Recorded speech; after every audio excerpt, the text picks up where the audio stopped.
Hello everyone, Pro Drum Tech Kenny Sharretts coming to you today from Evil Snail Studios in Austin, Texas. And I'm sitting here with Rom Gov, Dixon drum artist and drummer for the band that is based here in Austin that works in this studio, Seek Irony.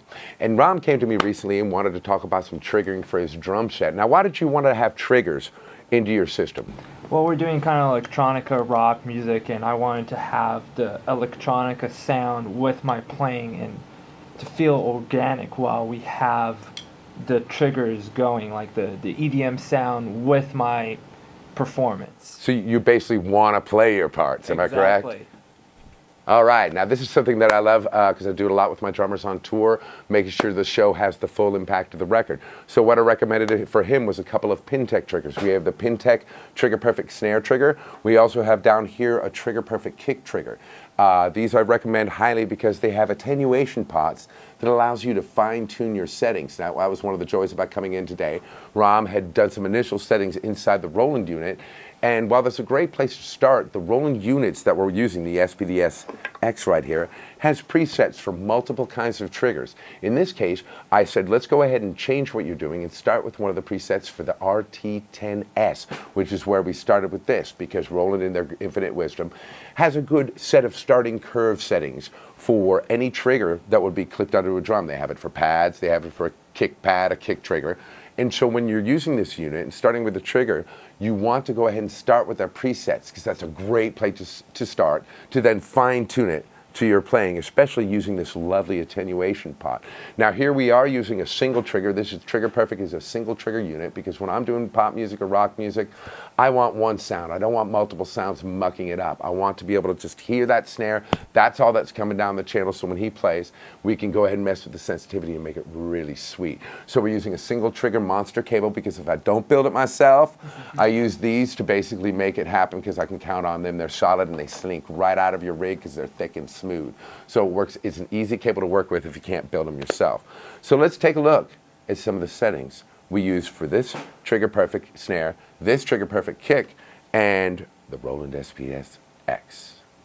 All right, now one of the other settings I love about these Pintech triggers is this attenuation pot. If you look at it right here, we have it set at a setting where it's kind of pulled back. It doesn't have quite as much gain.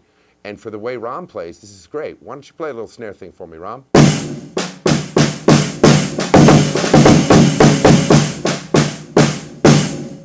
You get a nice spread, you get a nice sound and a nice volume curve that he can go up and down with, where it still feels like a drum, but you get the sample. Now back it off just a little bit for me, Rom, would you please? Now play a little bit.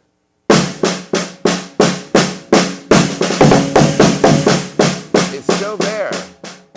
It's still there, but not quite as loud and not quite as present. So go ahead and put it back up to its setting. Right about there. Give me some more, my brother. Yeah. See, that attenuation pot allows you to put the final fine tuning to the trigger so it matches your playing and feels natural. All right, everyone, here we are at the SPDSX unit, and let's take a look at some of the settings that Rom used to fine tune his system. Now, if you go into menu, you see that setup comes up and you want to go and enter into setup. Now there's a couple of things I wanted to take a look at. First thing I wanted to make sure of was that he had the proper trigger in settings. You see here it's trigger ×2 mode.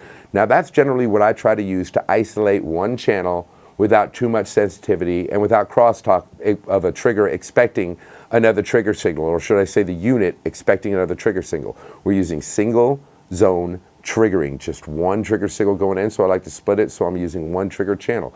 Now, you notice here it says RT10K on our basic thing. That's because we're using that setting on our kick trigger to isolate the kick trigger. Now, he was having problems with a little bit of double triggering and lack of sensitivity. Well, one, we made sure it was mounted properly, the drum really pressed into the drum, and two, I went over here and started with the RT10K trigger settings, but it's a great place to start. Now I exit out of here and I head up to pad sensitivity, and let's see what those trigger settings look like. Now in the Roland SPDSX, your pad sensitivity and threshold, in my mind, are reversed. Pad sensitivity gives you how loud it's going to be no matter how much you hit it. Like if you hit it soft, it'll be loud. If you hit it hard, it'll be loud, or vice versa. It controls volume. Then we have the threshold, which actually controls how much signal it takes to make the trigger react. Now here we have a linear curve, which is usually good for a bass drum, so it feels supple and natural, and you can feel it actually underneath your foot like a real drum. Then we have the threshold at 20, where it's a little, you have to go and smack the drum a little bit to get some reaction. But by removing the pad sensitivity down, it allowed him to get the kick trigger signal he wanted, the kick trigger sound he wanted, and it felt natural under his feet. Now let's take a look and go out and go ahead and hit me your snare trigger, my brother.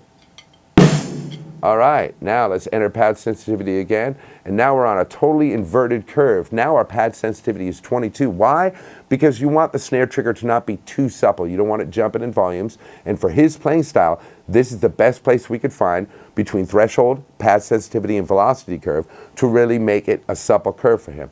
Now on both these triggers, you have the extra detail menu. A lot of people don't look into this. You have scan time of 3 milliseconds, you have a retrig cancel of 7, and a mask time of 6 milliseconds with a little bit of crosstalk. Again, if you use too much crosstalk, you will choke down the channel. Same with mask time and retrig cancel. So you got to find a natural balance to them. In fact, sometimes I like to up the mask time a little bit and keep the retrig cancel low. That way the unit doesn't choke the sound out and you get jumpy triggers. You get a nice smooth curve. So for these Pintech triggers, this is a great starting point. All right, so now you have kind of a basic idea of how you can adjust settings, not only inside the SPDSX, but also with these Pintech trigger perfect triggers, kind of with any trigger that you work with. You want to be focused in how you approach it and make sure it fits to your style. And now that we've seen the settings, why don't we hear what it sounds like from Rom here.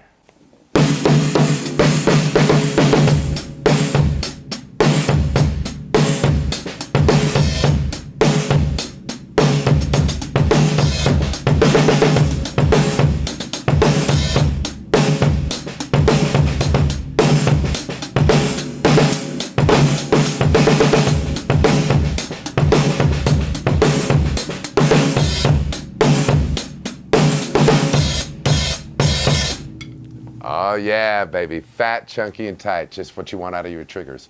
Stick around for more triggering and sampling videos coming soon, and I hope you found this one helpful.